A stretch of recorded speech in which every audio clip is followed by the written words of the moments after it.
कोल्हापूर आणि सांगली जिल्हा हा जवळपास महापुराच्या उंबरठ्यावर पुन्हा एकदा पोहोचलेला आहे। कारण पंचगंगा नदीची पाण्याची पातळी आता जवळपास धोका पातळीकडे पंचगंगा पोहोचली असं आपल्याला म्हणावं लागेल। कारण आज सकाळपासून पुन्हा एकदा पावसाचा जोर आहे तो वाढलेला आहे। पंचगंगा नदीची ही आपण दृश्य बघतोय, पाण्याचा विसर्ग किती वेगाने होतोय हे देखील आपण बघू शकतोय। कोल्हापूर जिल्ह्यातील जवळपास 81 बंधारे पूर्णपणे पाण्याखाली गेलेले आहेत आणि म्हणूनच जिल्हा प्रशासनाने नागरिकांना सतर्कतेचा इशारा दिलेला आहे।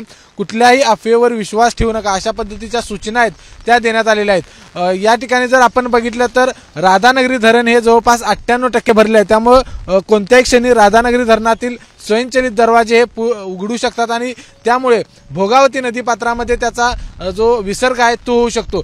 इकडे माझ्या जर डाव्या बाजूला आपण जर बघितलं तर शिवाजी पूल हा पूर्णपणे वाहतुकीसाठी जिल्हा प्रशासनाने बंद केलेला आहे आणि हा मार्ग कोल्हापुरातून रत्नागिरीकडे जाणारा हा मार्ग पूर्णपणे बंद ठेवलेला आहे। कारण ज्यावेळी पंचगंगा नदी ही धोक्याची पातळी गाठते, धोक्याची पातळी ओलांडते, त्यावेळी या मार्गावर ठिकठिकाणी पाणी आहे ते येत असतं आणि म्हणूनच कुठलीही दुर्घटना होऊ नये। कारण आपण 2019 2021 या दोन्ही वर्षी आपण बघितलेलं आहे की अनेक ठिकाणी वाहनं आहेत ती अडकून बसली होती, नागरिकांना तिथून काढताना प्रशासनाची दमछाक झाली होती।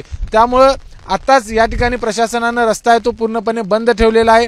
धोकादायक मार्गावरून वाहतूक करू नका अशा पद्धतीचं आवाहन देखील जिल्हा प्रशासनाच्या वतीने करण्यात आले। कॅमेरामन निलेश शेवाळेसह विजय केसरकर, एबीपी माझा, कोल्हापूर। एबीपी माझा, उघडा डोळे बघा नीट।